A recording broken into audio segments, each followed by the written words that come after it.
Hey, it's me. Happy Easter! Today I'm going to be trying to dye some eggs using natural dye. Now you may be wondering, how is this even possible to dye eggs without food coloring or those little fizzy tablets that you put in the bottom of your cup and dye eggs? Well, I have stumbled across some natural ways to do it with things that you may have in your kitchen. But I did not have any of this in my kitchen. I will go ahead and put a disclaimer out there in the world that I had none of this in my kitchen, and I had to go on a separate shopping spree for this video. And if you are concerned about money or feeling as though you are wasting things to create something else that would have lesser value to you, I would encourage you to just stick with the normal dye recipes. However, for the purpose of making content and making you entertained, I have went out of my way to purchase, prepare, and dye some eggs with natural ingredients. So here's what we used. And this is not rainbow order, this is just my brain remembering. We used beets, purple cabbage, blueberries, red onion skins, yellow onion skins, turmeric, and spinach. I don't know why those two are the ones I couldn't remember. I have no earthly clue how these are going to dye eggs, or even if they're going to be effective at all. But I am up to the challenge today, and I would like to perform little science experiments for your enjoyment. So without further ado, let's get started.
So it is now the next day. I wanted to give my eggs time to dry and chill out in the fridge before I presented them to you.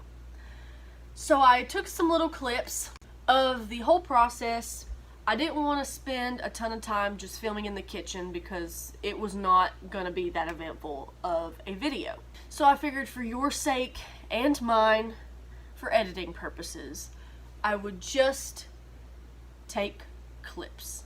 Now thankfully, this whole process did not 100% disappoint me, but I am a little surprised by some of the results. I will talk about the process first before I reveal the eggs and what I like and what I dislike. The process was really simple. On each batch of dye, which for me was each color, you mix a quart of water and 2 tablespoons of white vinegar and let that boil, and then add your ingredient to be turned into dye. Turn the heat down, let it simmer for about half an hour.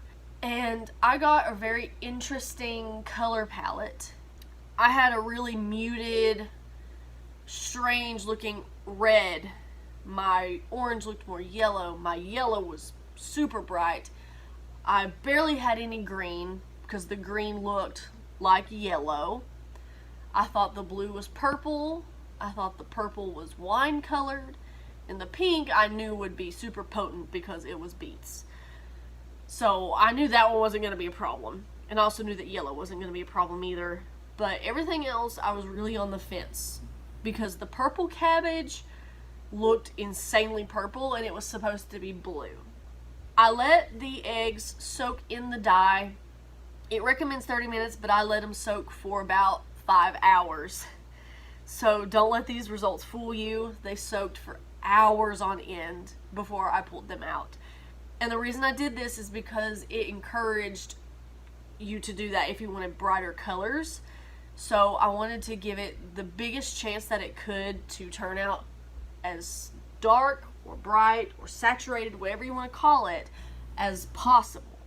Overall, I'm actually pretty satisfied, so I'll show you what I've got now. And since I've not looked at these in a day, there have been some changes.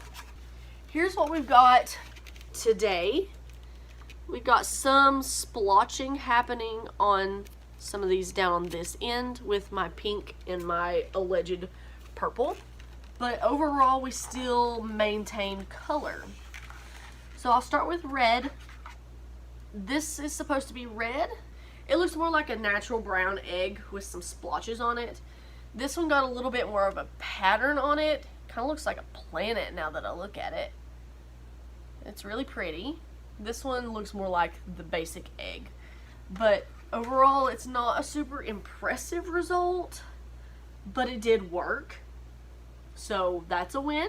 The next one is orange, and I only did one orange because I didn't have any faith in it, and I had to split up the egg somewhere because I had 7 colors. It actually didn't do too bad. There is a pretty good circle in the back. I did rotate them, so I'm not sure why it still had a white spot, but it does. But one side of it, like if you were displaying it, it's an orange egg. So this one actually turned out really good despite not having enough yellow onion skins. When we were shopping for these ingredients, I did not realize how much I needed for the onion skins, so that's my bad. That's my bad. I did not specify. That's also for the red ones as well.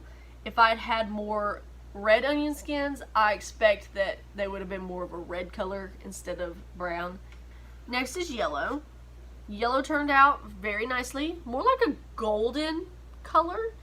So we got more of like a fall palette going so far. None of these are super springy. The next one is a complete fail, as I actually kind of expected once I got done simmering my spinach. It's supposed to be green. It's got a light, and I do mean very, very light, I just now could see it, yellow tint on it.